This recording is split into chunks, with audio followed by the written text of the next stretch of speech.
me pasé, que ¿no? le pifiaste un poquito. No, le erré. Pero no importa, acá estamos, tratando de recuperar energía, el aliento y adelante con un gran programa que promete ser hoy con invitados de primerísimo nivel, ¿no? Primer nivel. Por eso vamos a apurarnos mientras todavía no lo tenemos. Dale, ¿cuál es un primer tema como para decir, bueno, adelantemos? Mirá, hay un tema donde los columnistas de este programa tienen opinión formada, que es el tema del concurso de Oil Combustibles, que vamos a tratar de hacerlo fácil. Oil Combustibles, todo el mundo sabe, es la nave insignia, la empresa petrolera de Indalo, del grupo de Cristóbal López, que acaba de serle rechazado su presentación de concurso preventivo, la vieja convocatoria de acreedores, es decir, ese proceso donde la empresa dice que está en cesación de pagos, llama a todos sus acreedores y les dice, bueno, negociemos a ver cómo podemos salir, quiero preservar la fuente de trabajo, este es un poco el espíritu. Sí. Pero es un concurso que venía bastante complicado por la historia de lo que hemos denunciado varias veces en el programa, que es la retención de esos 8.000 millones de pesos de impuestos a los combustibles que hizo la empresa Cristóbal López.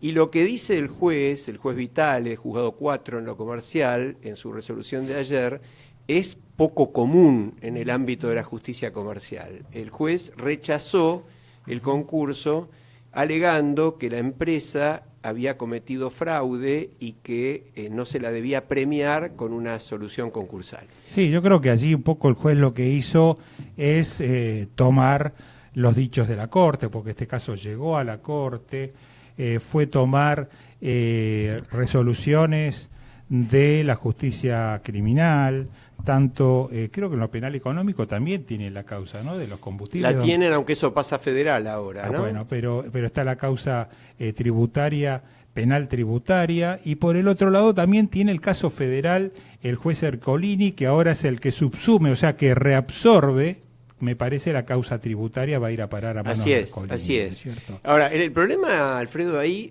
no vamos a hacer tecnicismo porque que la gente no se maree con esto. Pero en realidad en la etapa preliminar del concurso, lo que suele hacer un juez comercial es verificar que están cumplidos todos los requisitos formales que pide la ley, el listado de los acreedores, la enumeración de todos los bienes que tiene la empresa, los motivos por los cuales está en cesación de pagos, etcétera, etcétera. Y a partir de ahí, si está todo eso cumplido, abre el concurso. Ahora, como vos dijiste bien, la Corte, digamos en términos coloquiales, estaba enojada o se manifestó enojada con el tema del traslado de la competencia, porque realmente esta empresa trasladó su domicilio a Chubut y pretendió abrir el concurso preventivo en Chubut. Entonces lo que resolvió la Corte era cuál era el juzgado que tenía que intervenir. Exacto. Y en lugar de autorizar la intervención de Chubut como pedía la empresa, estableció que tenía que ser el juez de Capital, cosa que a mi criterio tenía bastante lógica porque acá es donde tenía el domicilio antes de estar en esta situación. Lo cambió para llevar el concurso a Chubut. Sí, para tratar de vincular a algún juez más benévolo que tratase de alguna manera ser condescendiente con las necesidades del grupo empresario. Del grupo empresario y posiblemente la preservación también de las fuentes de trabajo, porque la producción petrolera era ahí. Tiene todo un sentido, pero evidentemente fue una maniobra que la Corte con mucha dureza descalificó como fraudulenta. Sí. El juez se toma de eso ahora y dice, dado este fraude, el remedio concursal no está dado, es decir, la posibilidad de llamar a todos los acreedores y seguir adelante con la empresa, no está dado para quienes cometen fraude. Y eso a uno le suena bien, como un concepto, digamos, como un principio de los que estamos apegados a la ley y a la buena fe. Pero hay quien entiende, y buena parte de la doctrina entiende, que esta es una situación en la cual se abre el concurso preventivo primero. Y después, a la hora de ver si se llegó o no a un acuerdo con los acreedores, se decide si el deudor merecía o no merecía. Se suele abrir, no es que se Normalmente abrió. se abre. Sí, en este caso no se abrió. Sí. Y bueno, acá tenemos algún párrafo de algún distinguido profesor de la materia que dice que la interpretación de la ley de concursos que hace el juez de ver si el deudor merece, entre comillas, el concurso, fue abandonada en 1995 al sancionarse la nueva ley de quiebras. Hoy lo que interesa es la empresa y no el empresario. Es decir, el empresario que vaya preso si tiene que ir preso. Sí. Pero a la empresa no hay por qué negarle la chance de seguir adelante. Sí, más que nada la empresa como fuente de trabajo, fuente de empleo. Tal cual. No debemos olvidarnos que el Grupo Indalo debe tener, no sé cuántos, Miles. 5.000, miles de empleados en sus distintas empresas. Y Así acá es. lo que corre una suerte de quiebra o de cese completo prácticamente es buena parte o casi todo, o todo el grupo, y lo sí, cual porque si implicaría se cae... un golpe fuerte a lo que hoy ya es más que suficiente porcentaje de gente sin trabajo, y mal que mal estas son empresas que están dando trabajo. Sí, es cierto que algunas de ellas están en crisis hace rato, por ejemplo, las empresas periodísticas del grupo la están pasando mal, La no están mayoría cobrando, están muy mal. Y bueno, y la cuestión está de que si las empresas van a salir o no de la crisis, bueno, no sé las probabilidades que hay, habrá que tomar empresa por empresa, pero realmente hay un riesgo alto. Ahora, acá se enfrentan las dos teorías, la de preservación de la fuente de trabajo, la de mirar más a la empresa que al empresario, frente a la otra cuestión que es la actitud que ha tenido este empresario de no cumplir con las obligaciones fiscales, de utilizar esos recursos, esos fondos de recaudación de impuestos que eran simples retenciones, los hizo propios, y según lo que está diciendo y contando el juez del concurso, pareciera que fueron transferidos esos fondos en gran parte, en buena medida, a las otras empresas del grupo y a personas allegadas al grupo económico Indalo. Tal cual, bueno, y en malas condiciones, digamos, sí, en condiciones peores a las del mercado. Sí, realmente es preocupante. Yo creo que el tema todavía va a dar bastante que hablar. Hay toda una corriente, más que nada desde el punto de vista periodístico en general, que está realmente castigando desde hace rato a Cristóbal López y todo el grupo desde hace, bueno, ya tiempo largo, un poco por la historia, ¿no? Porque hay muchas decepciones, porque ha habido muchísimas cosas, y este vínculo y este crecimiento vertiginoso que tuvo el grupo durante la época kirchnerista ha dejado mal parado a mucha gente y bueno. Así es. Ahora, muy breve, nosotros estamos en Al Derecho y al Revés. Nuestro amigo, también columnista del programa, Adalberto Buceto, también profesor universitario, él dice que coincide con el abandono de la idea, porque Adalberto está volando en este momento desde Madrid, de regreso, sí. Coincide con el abandono de la idea de que el concurso de preventivo es un beneficio para el empresario y que lo que importa es la empresa. Pero, dice, eso no debe llevarse al extremo de dejar utilizar el remedio cuando se prueba de manifiesto un fraude, porque de esa manera le seguimos dejando la administración a los que delinquieron. Esto dice Adalberto, y dice que es una mirada fría desde Madrid. Sí, señor. ¿Fría porque hará frío allá? Posiblemente sea por la temperatura. Ya va a entrar en calor, ni bien aterriza acá en cual, Ezeiza. Tal cual. Te esperamos, Adalberto, para cuando puedas, si es posible, el martes próximo. Bueno. ¿Querés que tratemos un poquito, porque el otro tema que hubiera sido también bueno conversarlo con nuestros invitados, pero podemos anticiparlo, es este informe de la auditoría del Consejo de la Magistratura, la auditoría pedida por el Consejo de la Magistratura. Sí, que lo está comentando el diario La Nación, me parece. Lo comentan varios, pero en particular está el comentario de nuestro amigo Iván Ruiz, que estuvo la semana pasada con nosotros. Sí, sí. Y Iván destaca lo que todos sabemos, creció la demora promedio. ¿Te acordás que históricamente, de acuerdo a los informes de ASIG, de CIPEC, de las ONG, de la sociedad civil que investigaron el tema, era de 14 años? Sí. Ya estamos en 15. Ah, bueno. Ya podemos hacer la fiesta de Somos 15. Campeones. Sí, una maravilla. Primer premio. Además de que son 15 años, tirame un porcentaje de los casos en que ni siquiera se indagó, es decir, indagó es tomarle declaración, todavía ni se le tomó declaración a los imputados. Y seguro que es algo así como el 10%, el 20%, bueno, no sé, entre el 10 y el 20. Podrías subir, pero no sé si nos alcanza el programa si te hago subir así. Bueno. 77%. Dios mío. Increíble. 77% entonces, ¿de qué? De los casos todavía no se indagó a los imputados. O sea, ni siquiera se llegó a la etapa de llamar a los imputados y decir, señor, usted tiene algunos elementos que lo incriminan, tal cual. Venga a una declaración indagatoria y defiéndase. La verdad que es casi una falta de respeto, ¿no? Esto quiere decir que las causas están algo así como planchadas, ¿no? Como se diría. Están planchadas.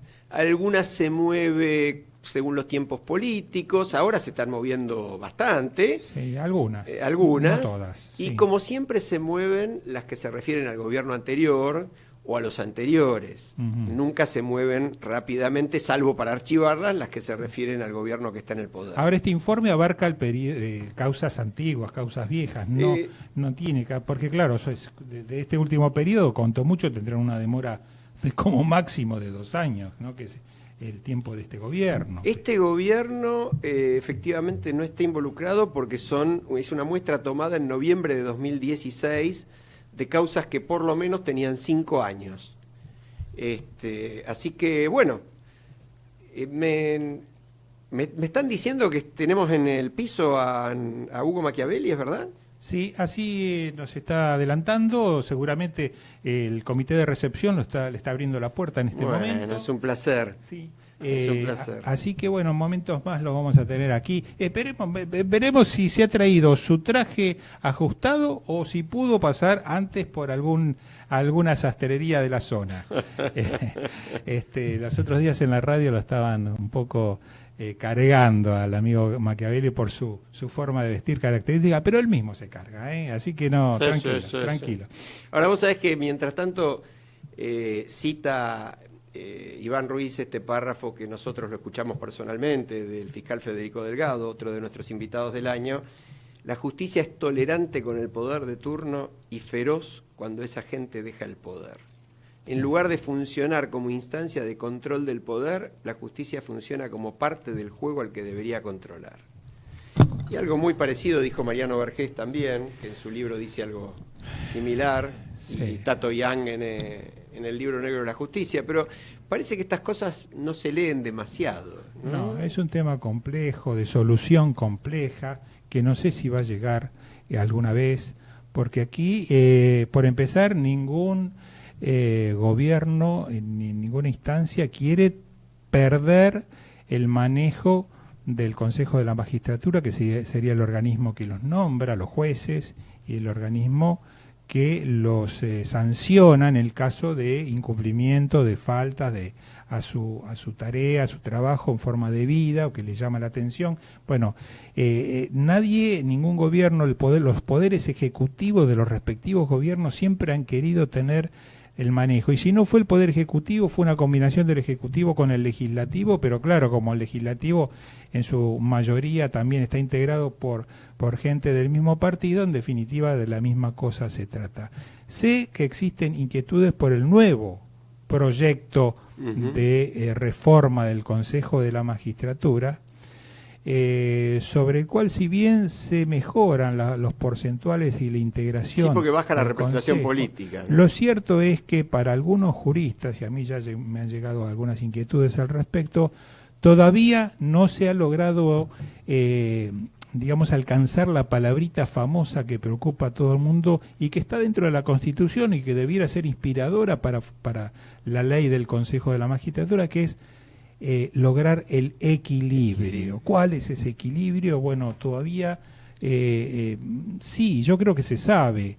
Yo creo que el equilibrio es aquel que permite que el Consejo no sea ni utilizado como un organismo que ampare a jueces que no actúan en debida forma, pero tampoco que sirva como un organismo de apriete, de extorsión de los jueces para que resuelvan o decidan de una o de otra manera. Yo creo que esto de alguna forma viene incidiendo indudablemente en el espíritu de los jueces en todos estos años, y los han hecho que en ciertos momentos aceleren las causas y en otras épocas las pisen, les pongan un pie encima y no dejen que éstas avancen.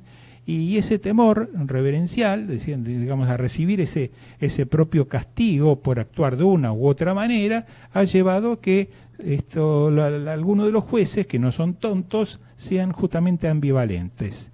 Y aquel que se arriesga a sacar los pies del plato, no le ha ido bien, ha tenido que rendir cuentas, mientras otros que se han ido adecuando a las distintas apetencias de los diferentes gobiernos, llámese Norberto Yarvide, por ejemplo, han sobrevivido hasta poquísimo tiempo atrás, ¿no? Y se han ido sin siquiera las acciones que se les debieron haber promovido en contra. ¿no? Eso es una cosa bochornosa.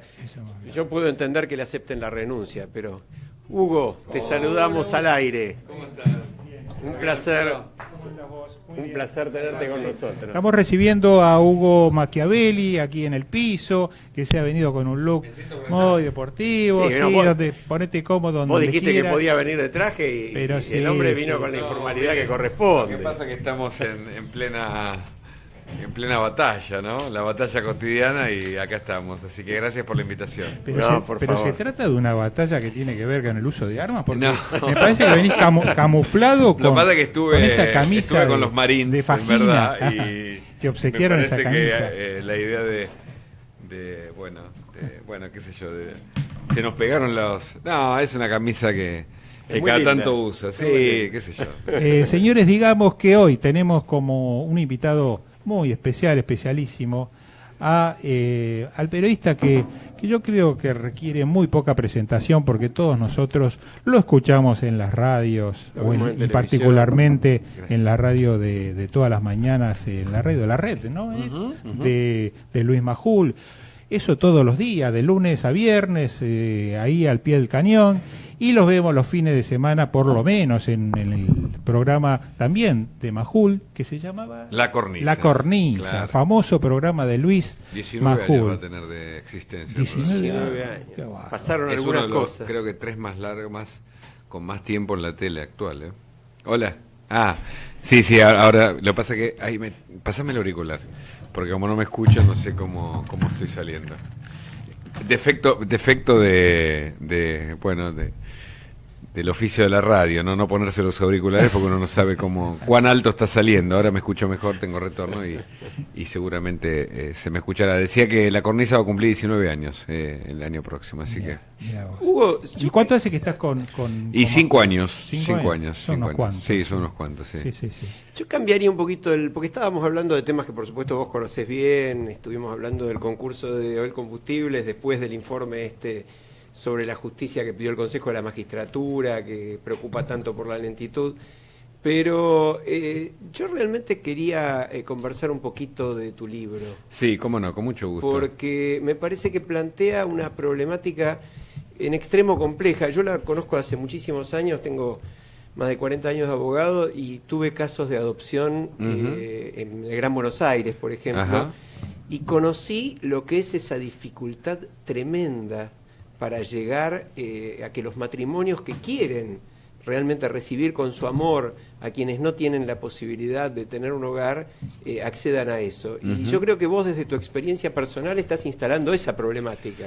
Sí, por lo menos intentando que eso esté en la agenda argentina, en los temas que muchas veces, por no resultar urgentes, quedan tal vez postergados, porque si bien la nueva ley de adopción mejora las condiciones de la anterior, todavía me parece que el sistema burocrático es el que impide de algún modo este encuentro entre padres que buscan adoptar, con uno de los mayores deseos que tiene el ser humano, y los chicos que crecen en hogares sin encontrarse como un abrazo partido con quienes los buscan, y perdiendo tiempo, ese tiempo que nunca van a volver a recuperar, chicos que, reitero, que necesitan de un hogar y de padres que están buscándolo.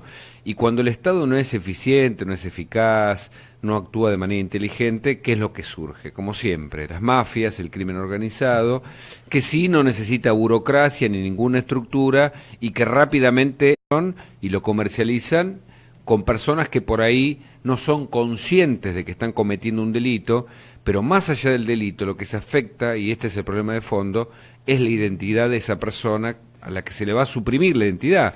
A mí me escribieron de una manera y ese papel, digamos, está invalidado, o sea, es un papel, una partida de nacimiento apócrifa. No responde a la realidad. No responde a la realidad. Y eso es una búsqueda desesperada que es parte de lo que yo cuento en el libro. Una solución incompleta, es una solución que ha sido, digamos, quizás, por supuesto, una salida transitoria que no ha servido, pero que, bueno, fue quizás el menos malo de los males, ¿o no?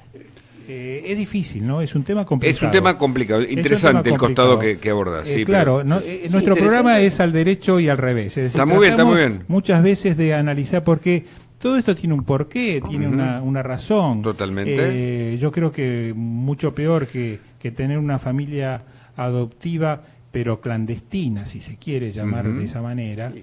Que directamente que ese chico no tenga un futuro, no tenga ninguna posibilidad de contar con una familia. Totalmente. Así que me parece que De eso hecho, es un tema que hay que analizarlo. De hecho, en mi caso, pese a que muchas organizaciones me dicen, no, pero vos tenés que hablar de que sos un apropiado, yo no lo siento así, y los términos, el lenguaje clausuran a veces los sentidos, y en este caso yo siento por el contrario, que me salvaron mis padres de crianza, más allá de que me ocultaron este dato, y después seguro hablaremos de eso, pero más allá de esa cuestión muy cultural y muy de la época, a mí me salvaron la vida, claramente, y entonces, sobre aquellos que me dieron, o sobre la mamá que me entregó, o por cualquier razón, si fue por plata, si fue por presiones, si fueron condiciones personales, lo que fuere, mi única pregunta es ¿por qué? Claro. Entonces no tengo ningún tipo de demanda, ni ningún tipo de resentimiento, ni ningún sentimiento negativo para quien no me pudo criar, y sí la alegría y el beneficio y el agradecimiento a mis padres que lo hicieron. Ahora, miremos el lado, digamos, positivo, miremos hacia futuro, hacia adelante. Creo que ha habido en nuestro país muchos intentos legislativos, iniciativas de organizaciones civiles, de resolver este problema en forma integral. Nunca se ha logrado el mecanismo de adopción. ¿Vos crees, transparente, Alfredo, realmente que hubo intentos? ¿Sabes que mi sensación es que es un poco lo contrario? Fíjate, en realidad hubo algunos gestos de buena voluntad. Por ejemplo, como dice bien Hugo, la nueva ley es mejor. En realidad fue evolucionando un poco la legislación, pero los mecanismos burocráticos siguen siendo exactamente los mismos. No es una prioridad. La justicia, creo que ustedes lo saben, son hombres del derecho, y la justicia, ustedes saben, está rebasada, está colapsada, sí. Es obsoleta en sus métodos, sí. Es obsoleta también en cuanto al personal no capacitado, y por supuesto hay una gran cantidad, pasa como en la medicina, de gente que se toma las cosas en serio y deja su vida tratando de laburar a full, a destajo muchas veces, pero hay otros que van a cumplir, a ver si le dan un cargo más, o cómo obtienen el próximo paso, pero lejos están de querer, que la justicia mejore. Pero ¿no? déjame terminar la idea que no me dejó concluir Alejandro. Eso es parte del programa, ¿no? Sí, es parte del programa y de nuestras costumbres, pero bueno, eso lo hace un poco también más entretenido. Claro, ¿no? claro. ¿Se pelean afuera del aire? No, peleamos un rato. En la arena, digamos. En realidad tratamos de hacer un poco de demostración de pelea que aquí adentro para bien, darle un poco más de ritmo al... Empatía, claro. Sí, pero en realidad lo que yo estaba tratando de expresar o preguntarme es lo siguiente, y quiero destacar esto. Le decimos a los oyentes que mañana, el día de mañana, sí. y esto después viene a completar la pregunta, déjame completar la pregunta. Mañana Hugo Machiavelli está invitado, o está propuesto, o va a concurrir al Senado de la Nación, porque el Senado de la Nación, a través de alguna iniciativa de algún senador, ha decidido otorgarle un diploma de honor. ¿Estoy bien? Estamos es un diploma bien. de honor a Hugo Machiavelli. Uno dirá, Hugo Machiavelli, un periodista, un diploma de honor. ¿Y por qué tanto mérito? Bueno, lo que pasa es que Hugo Machiavelli toca en su libro, en este libro del cual empezamos a hablar hace un momento, que está titulado ¿Quién soy? Y creo que tiene un subtítulo. En busca de la identidad. En búsqueda de la identidad. Yo diría que ese sería el título completo. Empalma con una necesidad no satisfecha, no resuelta de la sociedad argentina. Y si el Congreso, o el Senado en este caso, ha tomado esta iniciativa, es porque ha entendido de que este libro es un aporte, este libro trae una inquietud, vuelve a poner el tema sobre el tapete, y tal vez sea una amiguita, o sume algo más para la solución del problema o del encaminamiento. Acá hay un problema que es el tema judicial, obviamente, las demoras en las adopciones, los trámites, que no funciona la mecánica. Y hay un problema legislativo también que hay que resolver, me parece. Y el problema yo creo que el problema es integral. El tema es encaminarlo. Ahora, Hoy nosotros te invitamos para que vos nos cuentes tu parecer desde tu experiencia. Aprovechá este micrófono, hacé lo tuyo y trata de adelantarnos, danos la primicia de lo que le dirías a los legisladores o a las personas que mañana concurrirán seguramente en gran cantidad a escucharte a vos y al resto de la gente, porque esto lo presenta Graciela Ocaña, ¿no es cierto? Sí, la diputada Graciela Ocaña va a estar allí, el intendente Diego Valenzuela, un compañero de la infancia del barrio allí de Santos Lugares, Casi periodista, y el senador Pedro Brailiar Pocar, el impulsor. Que es el impulsor, un hombre de Corrientes, que quedó muy impactado cuando yo presenté el libro allí en el Ateneo, en la Avenida Santa Fe, en abril de este año, porque en su provincia él ve esto como algo repetido, ¿no? Algo que se da no solo en Corrientes, en Misiones, con el tema de la venta de bebés y con todo el crimen organizado alrededor, ¿no? De lo peor de este comercio. Yo diría dos cosas, porque quiero ser de algún modo, ¿cómo decirlo, no? Expresarme así libremente mientras te escuchaba, que se me ocurren. Por un lado, creo que la cultura de una sociedad se modifica a partir de dos elementos, ¿no? De la comunicación, de los valores que se comunican y de las conductas que son transmitidas. Mucho hablamos de la familia, de cómo al perder la Argentina el valor de la familia como célula de la sociedad, se fueron pervirtiendo valores, la falta de ejemplos que surgen en las pequeñas comunidades, como son los clubes de barrio, referentes en la política, etcétera, etcétera, se fueron subvirtiendo y fueron perdiendo valor algunas cosas vinculadas con la moral. Entonces, por un lado, yo creo que hablar de esto lo que hace es permear en ese imaginario colectivo, ¿no? Imaginario social, así se llama en comunicación, a este universo al que todos pertenecemos, y entonces empezamos a hablar de lo que no se habla. Y sobre esto hay que decir que hubo algunos cambios. Por ejemplo, ¿por qué a mí me ocultaron mi identidad? Bueno, creo, porque no lo terminé de hablar con mis padres, incluso hasta por vergüenza y por miedo, creo que, por un lado, porque en la cultura de ese momento el qué dirán era lo que reinaba. No estaban las redes sociales, hoy vivimos en una sociedad con una intimidad mucho más chica, eso es bueno y malo en sí mismo, pero es muy difícil, es decir, si yo quiero conocer el perfil de ustedes, entro a sus perfiles de redes sociales, puedo saber un montón de cosas y la intimidad de ustedes queda más reducida, y la nuestra en general, a un montón. Antes era más la vida social del salir a la calle y de la apariencia. Y el, ¿no?, qué dirán. Y el qué dirán. Sí, entonces las mujeres muchas veces usaban almohadones para simular embarazos, para evitar que se supiese que había alguna dificultad allí en ser mamás. Tengo un caso en mi familia. Bueno, yo conozco también casos. ¿Viste? Sí. Y por conozco casos donde nunca se le reveló a alguien. Claro. Que yo ya sabido, después me distancié. Bueno. Iban más de 35 años y la persona no lo sabía. Claro. Y hasta vos viste que hay veces que se genera un cierto parecido más que físico, porque físico es genético, pero por las actitudes. Lo llama la epigenética eso. Y la verdad es que nadie lo hubiera dicho de afuera. Claro. Y lo ridículo, lo loco, es que en el entorno familiar, por supuesto, sí se sabía. Exactamente. Bueno, esto es lo que me pasa a mí. De hecho, hace un par de fines de semana me invitaron algunos primos a Rawson, un lugar aquí a 200 kilómetros cerca de Chacabuco, partido de Chacabuco, por la fiesta de primavera, y mis primas me contaban algo que yo no sabía, ni siquiera había hablado con ellas cuando escribí el libro, y es que todos lo sabían, pero estaba prohibido hablar de mi caso, ¿no? Entonces, esa prohibición tenía que ver con el qué dirán, y a su vez yo creo que hay un elemento que quiero creer que es así, y tal vez no lo sea, pero me parece que sí, y que tiene que ver con la protección, ¿no? Es decir, un adoptado en el colegio tal vez sufría algún tipo de discriminación, entonces había una serie de razones culturales, y me parece que ahí hubo ciertos cambios que vale la pena remarcar.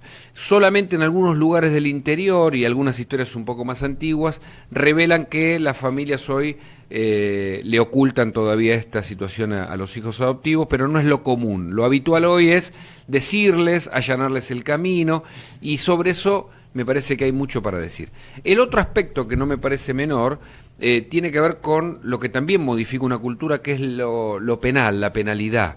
de algún modo todos, y esto lo revelan los contratos sociales que fuimos haciendo a lo largo de la historia, todos necesitamos cierto control, o en todo caso, los delitos necesitan ser sancionados. Y esto también modifica la cultura. Cuando hablamos de la Argentina de la corrupción y decimos, esperamos algunos cambios, bueno, esperamos que la justicia actúe, no solo porque suponemos que los valores tienen que ver con la honestidad y otras cosas, sino porque además tienen que ser sancionados quienes hagan el mal. Y en ese sentido, creo que otros países avanzaron no solo en lo legislativo, sino también en los controles, que ello en Europa. Yo estuve en España, en Salamanca, estudiando ahí en la Facultad de Derecho, Crimen Organizado, Corrupción y Terrorismo.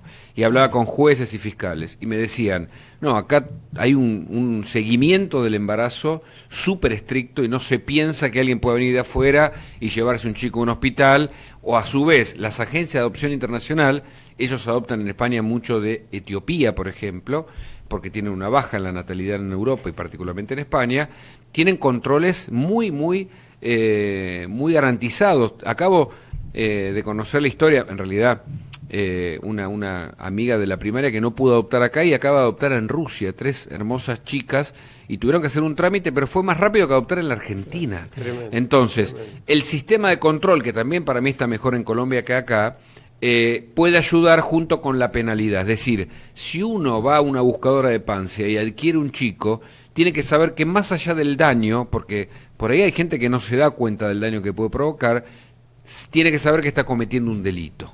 Y el delito tiene que ver con la trata. Hugo, nosotros, vos sabés que solemos hacer un corte a la mitad del programa. Claro. Ahora nos pasamos unos minutos, pero en buena hora. Pero te vamos a proponer que después de la pausa no solo toquemos que es un tema apasionante, que te toca totalmente a vos y que creo que es muy propicio tratarlo hoy de lleno y por completo, sino vamos a tocar tantos otros temas que te toca investigar en el día a día, en tu quehacer periodístico, y que, bueno, esta combinación entre persona que está en una situación particular porque justamente sos el autor de este libro, te inclinaste y te decidiste a abrir, digamos, tu corazón y contarnos a todos nosotros tu situación personal y la de muchas otras personas, pero también nos contás día a día, semana tras semana, qué es lo que está pasando con los problemas serios de nuestro país. A nosotros nos interesa absolutamente todo lo que está vinculado con aquellas cuestiones que afectan los intereses de los argentinos, de los ciudadanos en especial, recién lo mencionaste, temas de corrupción, de delitos, temas irregularidades, temas de delitos complejos que vos dominás a la total. Pero no quiero ser extenso, vamos al corte sí, y vamos al seguimos. corte porque nos va a matar Gerardo. Ok, cómo no. Ecomedios.com AM1220. Estamos con vos. Estamos en vos. Descarga gratis de tu celular la aplicación Ecomedios. Podés escucharnos en vivo, informarte con las últimas noticias y entrevistas en audio y video. Búscala y bajate la aplicación Ecomedios. Podés vernos en vivo en ecohd.com.ar. Conectate con nosotros. Contestador 5-254-2353.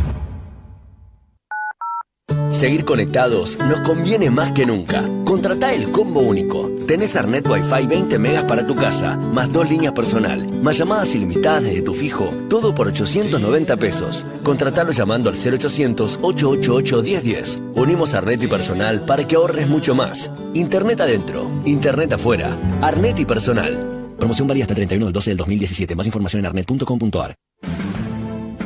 Una charla sin guión con noticias de actualidad, donde más allá de polémicas y puntos de vistas dispares, se trata de brindar las dos caras de cada tema. Al derecho y al revés, los martes de 19 a 20 horas por Ecomedios AM 1220. Emite LRI 224. AM 1220. Ecomedios. La información que pasa por Eco está en ecoya.com.ar. Conectate con nosotros. Facebook.com/Ecomedios 1220. Seguir conectados nos conviene más que nunca. Contratá el combo único. Tenés Arnet Wi-Fi 20 megas para tu casa, más 2 líneas personal, más llamadas ilimitadas desde tu fijo, todo por 890 pesos. Contratalo llamando al 0800-888-1010. Unimos Arnet y personal para que ahorres mucho más. Internet adentro, Internet afuera. Arnet y personal. Promoción válida hasta el 31 del 12 del 2017. Más información en arnet.com.ar.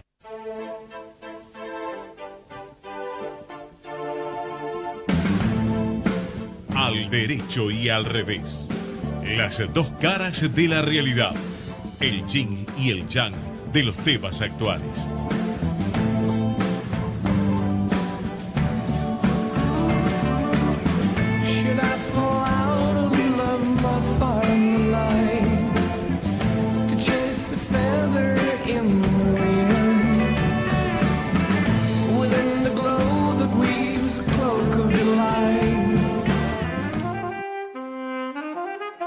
Me pasé, le ¿no? pifiaste un poquito. No, le erré. Pero no importa, acá estamos, tratando de recuperar energía, el aliento y adelante con un gran programa que promete ser hoy con invitados de primerísimo nivel. Primer nivel, por eso vamos a apurarnos mientras todavía no los tenemos. ¿Cuál es un primer tema como para decir, bueno, adelantemos? Mirá, hay un tema donde los columnistas de este programa tienen opinión formada, que es el tema del concurso de Oil Combustibles, que vamos a tratar de hacerlo fácil.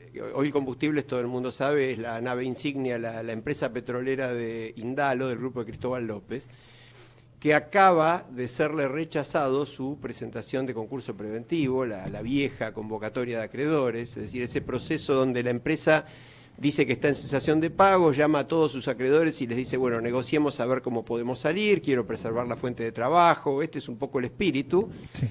Pero es un concurso que venía bastante complicado por la historia de lo que hemos denunciado varias veces en el programa, que es la retención de esos 8.000 millones de pesos de impuestos a los combustibles que hizo la empresa Cristóbal López. Y lo que dice el juez Vitale, juzgado 4 en lo comercial, en su resolución de ayer, es... Y mis 3 hijos de Estefanía, Priscila y Brandon.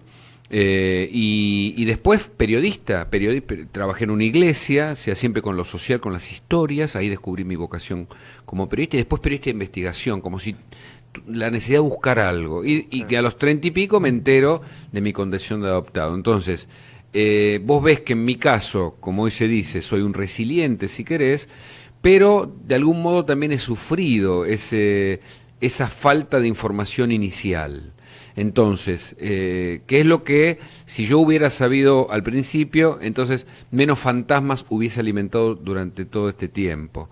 Esos fantasmas alimentados son los que hay que evitar, porque no es gratuito el ocultarle a alguien su identidad. Pero me da la sensación de que vos lo tomaste de una manera muy, muy tranquila, muy filosófica. Bueno, también se puso a escribir el libro, se puso a trabajar sobre el tema. Es una manera de transmitir un poco las inquietudes. Y fue tarde todo, es decir, al principio cuando me enteré yo pensé que era un tema más de mis padres, dije, bueno, qué bueno que me eligieron, abrazo, llanto, qué bueno, ¿por qué? No, teníamos miedo que nos dejaras de querer, tipo todo eso es normal. Esto es normal, que yo dije, ya está, ¿qué problema tengo yo con esto? Nada, ninguno. Y durante mucho tiempo así funcionó, hasta que de repente empecé a hablarlo en la intimidad, después lo hablé con unos amigos, después lo hablé en mi familia, después lo empecé a hablar más socialmente. Todo un proceso, ¿viste? Y el proceso termina con el libro que yo nunca hubiera imaginado hacer, menos porque en mis principios el periodista no escribe sobre nosotros, sino sobre los otros. Entonces, esta cosa, pero que en este caso tiene sentido porque, bueno, puede generar identificación con un montón de gente que hoy me escribe y, por supuesto, que siempre digo estoy a disposición, a veces no logro responder todos los mensajes, para que me escriban, porque muchos, reitero, entre 3 y 5 millones en la Argentina buscamos nuestro origen biológico. 5 millones. Sí, muchísima gente. Es un colectivo social muy fuerte. Mira, Hugo, ¿qué le dirías a un padre que atraviesa por esta situación, en donde duda, le cuento, no le cuento? No, que no lo dude más, que le cuente, que lo cuente, que lo acompañe, que entienda un montón de razones del comportamiento, si es alguien ya más grande, porque en ese comportamiento que puede estar vestido de rebeldía, puede estar vestido de autismo, de aislamiento, puede estar vestido de broncas. Yo, por ejemplo, tuve durante mucho tiempo actitudes estas que nosotros decíamos, hacía renegar a mis padres. Ellos me daban puro amor y yo los hacía renegar.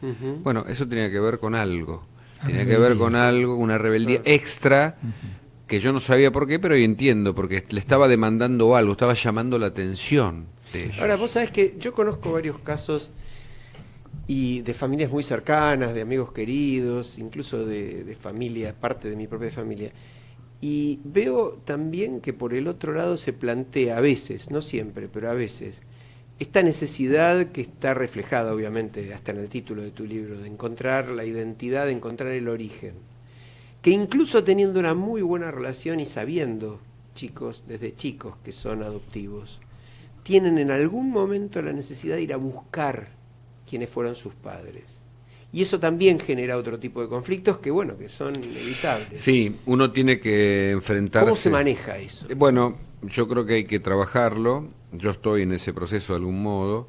Al principio le huía a esa idea y después entendí ya a esta altura de mi vida que es como una obligación que tengo con mis hijos y con mi nieta, por ejemplo, que viene en camino para el año próximo. Entonces, ya hay hay una responsabilidad que uno asume casi por, en este caso, por el colectivo incluso al que uno representa. Pero a mí, por ejemplo, yo hace unos años, pensar en encontrar a alguien parecido a mí, más viejo, y que me dijera yo soy tu papá o soy tu mamá, no estaba preparado desde el punto de vista ni emocional ni psicológico. Hoy sí estoy preparado y te reitero, estoy preparado no porque voy a querer nada en particular, sino solamente saber qué pasó, por qué. Esa es la pregunta que ahí tengo. Pensándolo un poco, ¿no? Cuando uno por ahí ve otros sistemas, ¿no? De países mucho más avanzados desde lo social, con una estructura que favorece que todo esto sea mucho más natural, que favorece que realmente las familias puedan integrarse, que los chicos tengan su familia, donde todo está a la luz, donde todo se dice.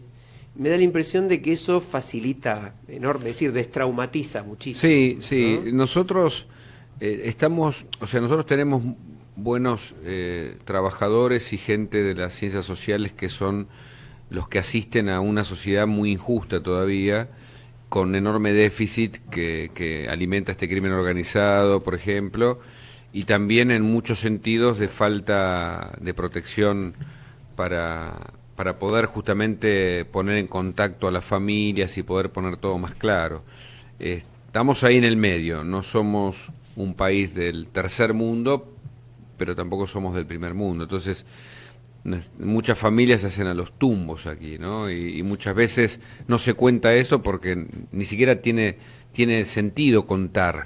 Y vos trabajaste un poco, porque hay otro tema que por lo menos en mi experiencia profesional, pero de hace unos años, no sé ahora cómo funciona, era también muy traumático, que es el tema de los hogares de tránsito. Sí. Ya no en materia de adopciones escondidas, no, de adopciones legales, de trámites legales. Viste que este tema de entregarle mientras tanto al chico para cubrir la necesidad a gente que se ofrece para ser hogar de tránsito. Y esto después también genera unos problemas terribles, ¿no? Porque... Sí. Una de mis primeras investigaciones fue en un hogar de tránsito sin saber mi condición, casualmente, porque había sospechas de comercialización de chicos a instancias de unos pastores que eran pastores religiosos que eran los que dirigían el hogar. Entonces recuerdo que ese fue un tema y hoy hay muchísimos hogares, por supuesto que tienen que tener más controles, pero a su vez mejores condiciones también, ¿no?, para los chicos. Bueno, vamos a cambiar un poquito de tema, pero fue sumamente interesante. Lo tenemos en línea a otro gran periodista, autor, investigador, Daniel Santoro. Te saludamos, Alejandro Drukarov, Alfredo Popritkin, y estamos con Hugo Machiavelli también en el piso. Hola, Daniel. Hola, ¿qué tal? ¿Cómo se va? Bueno, son tres amigos, así que un abrazo para los tres. Gracias, Daniel. Bueno, yo creo que no necesitas presentación. Ciertamente, no vamos a perder minutos en eso. Realmente, acá me pasaron un currículum tuyo que creo que tiene algo así como 7 páginas, ¿no? Pero bueno, yo creo que Daniel... Por ahí si tuviéramos la hora que viene, alcanzaba. Todos saben que Daniel recibió absolutamente todos los premios al periodismo, es el periodista más premiado de la Argentina, sin ninguna duda. Un honor tenerte un ratito aquí con nosotros, Daniel, y aparte un amigo.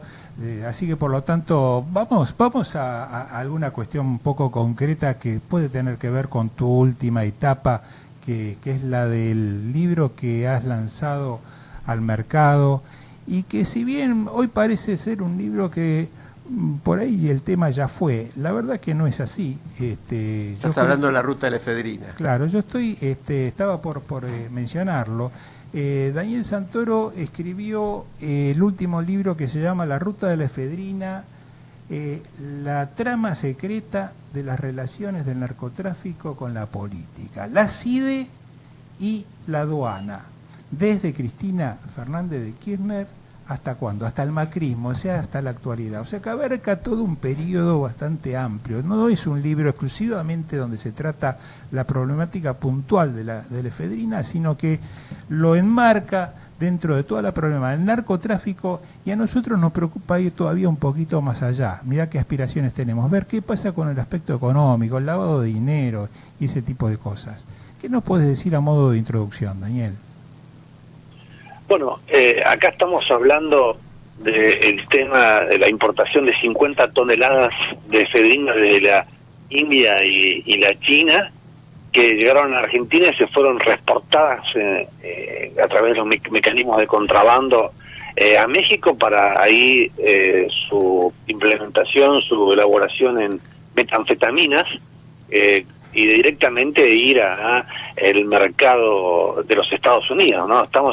Estamos hablando de un negocio que por lo menos acá dejó unos 1.000 millones de pesos de ganancias, y que solamente fue investigado a nivel del ex titular del Cedronar, José Granero, quien está procesado con procesamiento confirmado y está yendo ahora a juicio oral y público, pero nunca se avanzó por el lado de las responsabilidades de la aduana, por el lado de responsabilidades de la CIDE y de la Policía Federal, que obviamente fueron las que dieron una cobertura política a los traficantes argentinos y extranjeros, y esto tiene aparte como telón de fondo el tema del triple crimen de General Rodríguez, ¿no? O sea, puede decirse que es prácticamente ha sido una mafia en la cual no se ha podido penetrar justamente por el amparo de la fuerza de seguridad que vos mencionás, que es algo terrible, una mafia donde la política, los narcotraficantes y los organismos de seguridad están tan íntimamente involucrados, y realmente eso es lo que le has permitido, creo que, subsistir hasta el día de hoy. Pero a mí me preocupa más que mirar hacia el pasado, que el libro contiene infinidad de datos preciosos y espectaculares para que el lector lo pueda saborear, y que por eso lo recomendamos. Nos gusta ver un poco también hacia el tema, hacia el futuro.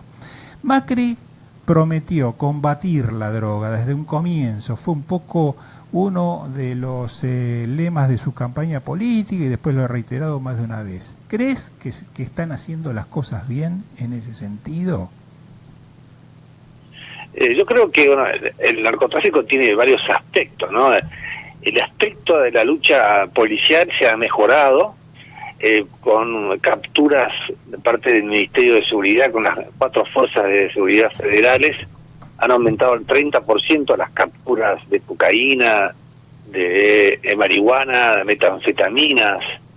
Se han restablecido las relaciones con la DEA, porque uno con la DEA o con Estados Unidos se puede pelear por temas concretos, pero no por un discurso ideológico, porque todo esto necesita, ante los nuevos, la nueva mafia del narcotráfico, necesita sobre todo inteligencia, ¿no? No es como era la mafia, los carteles narcos, los grandes carteles narcos de los años 70, 80, ahora son bandas mucho más chicas, y donde hay empresarios que conocen mucho de finanzas, conocen mucho de ingeniería, y tienen realmente mecanismos muy novedosos. Incluso hay inversores, ¿no? Porque por eso cuando cae un cargamento no es que quede fundido un solo narcotraficante, sino que pierden un poco de plata cada uno de los que ellos dicen coronar, ¿no? Porque cuando coronan un cargamento logrando que llegue a Europa o a Estados Unidos, ahí consiguen financiamiento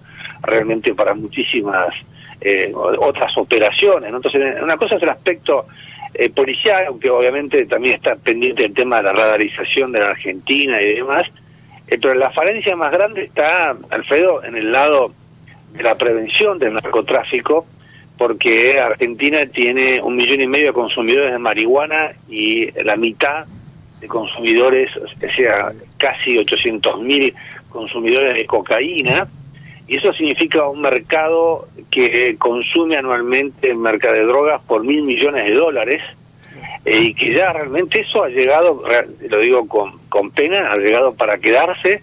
El consumo de drogas en la Argentina sigue en aumento.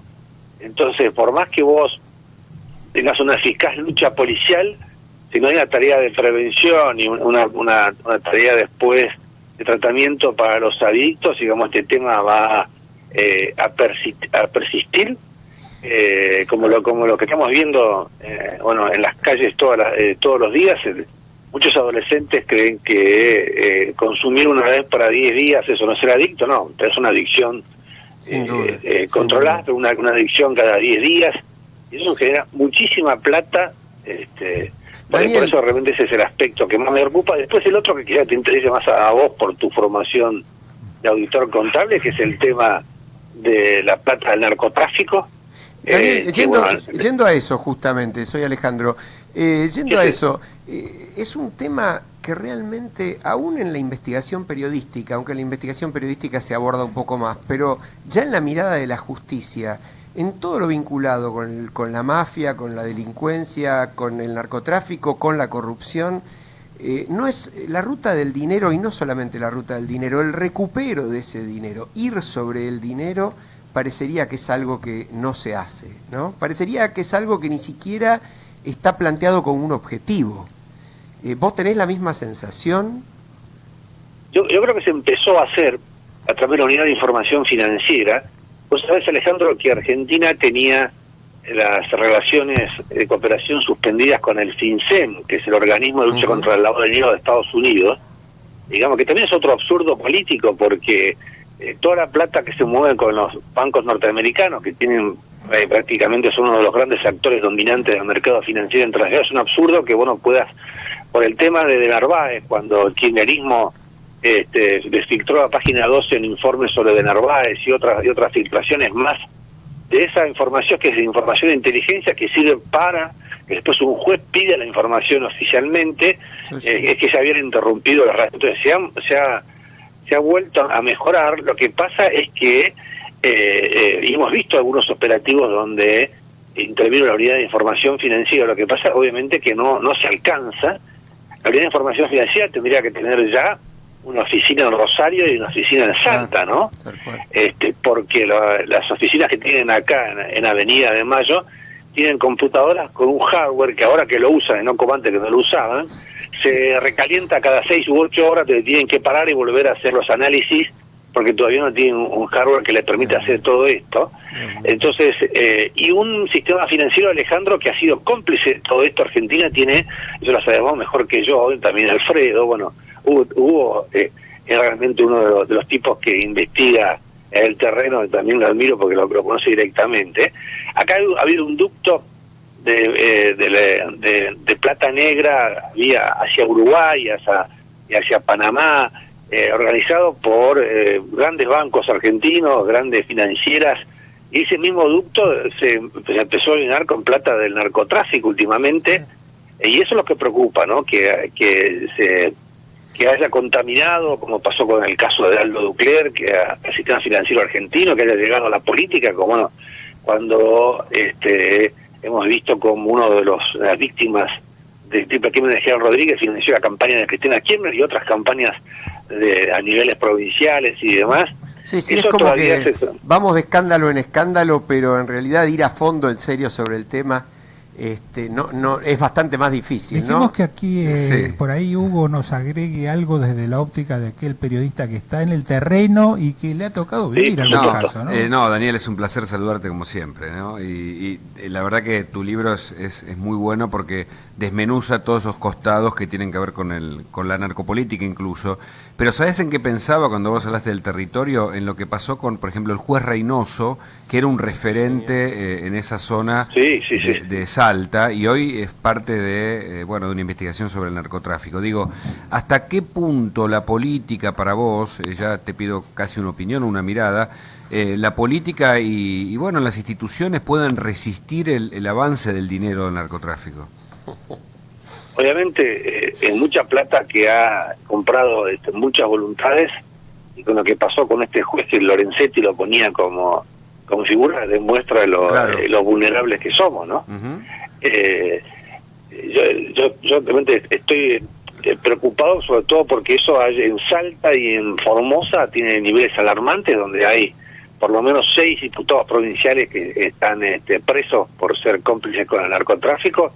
Eso también lo hemos visto en el Gran Buenos Aires, donde también hay varios dirigentes, policías, ex agentes de la CIDE que han sido contaminados por el tema de la plata del narcotráfico, ¿no? Daniel, y lo que hemos visto que durante la época del kirchnerismo, obviamente la cantidad de narcos o ex narcos y paramilitares colombianos que se han asentado en Nordelta y en Puerto Madero, y esto es un tema preocupante que tiene su raíz en un acuerdo que hizo Menem en aquella época, cuando vino la viuda de Pablo Escobar, que ya está radicada legalmente en la Argentina, y junto con ella, esto me lo cuentan fuentes de la DEA a nivel confidencial, y otras 7 familias que habían hecho acuerdos de cooperación con la DEA, a las cuales se le dejó entrar el dinero. Pero también es cierto que en los países desarrollados hay cierta hipocresía con la plata negra, porque los países desarrollados han dejado entrar plata negra. Por ejemplo, en Gran Bretaña, de la mafia rusa, hay barrios enteros de Londres donde hablan ruso. ¿Y por qué? Porque se han traído la plata que se robaron. Sí, son los que manejan los paraísos también, ¿no? En definitiva. Discúlpame, Daniel, son los que manejan los paraísos fiscales. Tenemos un de la problema. las Islas Vírgenes Británicas. El día que el gobierno británico diga que British Airways no viaja más ahí, ya está, se acabó.